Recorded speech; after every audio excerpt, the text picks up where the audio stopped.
শরীফ, প্রধান উপদেষ্টার পক্ষ থেকে এর মধ্যে নির্বাচন আয়োজনের জন্য নির্বাচন কমিশনের কাছে চিঠি পাঠানো হয়েছে। এরপর থেকে নির্বাচন কমিশনের পুরোদমে ত্রয়োদশ জাতীয় সংসদ নির্বাচন আয়োজনের জন্য প্রস্তুতি সম্পন্ন করছে। কিছুক্ষণ আগে নির্বাচন কমিশন সচিবালয়ের সিনিয়র সচিব তিনি আমাদের সাথে কথা বলেছেন এবং তিনি বলেছেন যে নির্বাচনের যে রোডম্যাপটি রয়েছে সেই রোডম্যাপটি নিয়ে নির্বাচন কমিশনাররা তারা আলোচনা করেছে নিজেদের মধ্যে এবং আগামী সপ্তাহে নির্বাচনের রোডম্যাপটি ঘোষণা করা হবে বলে সিনিয়র সচিব তিনি আমাদের জানিয়েছেন। তবে নির্বাচনের রোড ম্যাপে কি থাকবে বা বিস্তারিত কি থাকবে সে বিষয়ে কিন্তু তিনি সুনির্দিষ্টভাবে বললেনই, তবে বলেছেন যে আগামী সপ্তাহে রোডম্যাপটি ঘোষণা করা হবে। যখন ঘোষণা করা হবে তখন বিস্তারিত সেই রোডম্যাপে উল্লেখ করা হবে।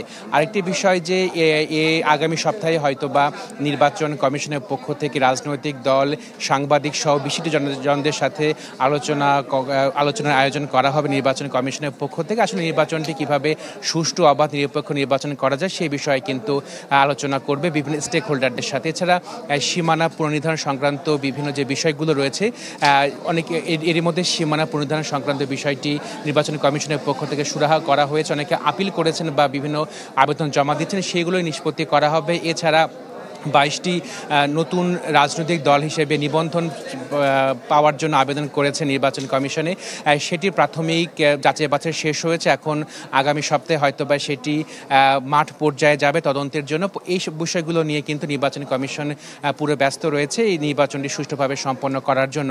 আরেকটি বিষয় যে এই নির্বাচন কমিশনের সচিব কথা বলার আগে কথা বলেছেন জাতীয় পার্টির ডিএম কাদেরের যে মহাসচিব রয়েছেন শামীম হায়দার পাটোয়ারি, তিনি প্রধান নির্বাচন কমিশনারের সাথে বৈঠক করেছেন এবং বৈঠক শেষে শামীম হায়দার পাটোয়ারি তিনি আমাদের জানিয়েছেন যে জাতীয় পার্টি একটি অংশগ্রহণমূলক, অবাধ এবং নিরপেক্ষ নির্বাচন চায়।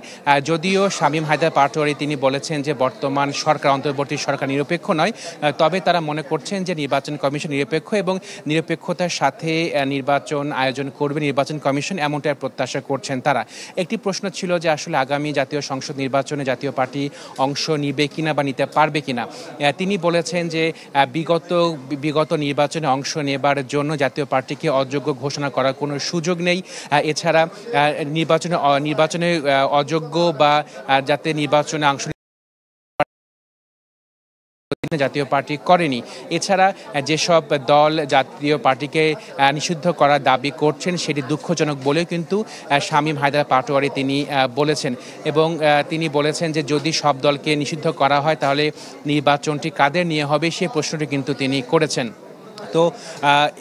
তো আজকে যে গুরুত্বপূর্ণ বিষয় সেটি হলো নির্বাচনের যে রোডম্যাপ, ত্রয়োদশ জাতীয় সংসদ নির্বাচনের যে রোডম্যাপ, সেই রোডম্যাপটি ঘোষণা করা হবে আগামী সপ্তাহে এবং এরই মধ্যে জাতীয় ঐকমত্য কমিশনের পক্ষ থেকেও কিন্তু জুলাই সনদ তৈরি করার একটি প্রক্রিয়া শুরু করেছে এবং আমরা জানতে পেরেছি যে কিছুদিনের মধ্যে হয়তোবা জুলাই সনদের যে খসড়া সেটি রাজনৈতিক দলগুলোর কাছে পাঠানো হবে। এই জুলাই সনদটি কীভাবে বাস্তবায়িত হবে সেটি নিয়েও কিন্তু দলগুলোর মধ্যে ভিন্নতা রয়েছে।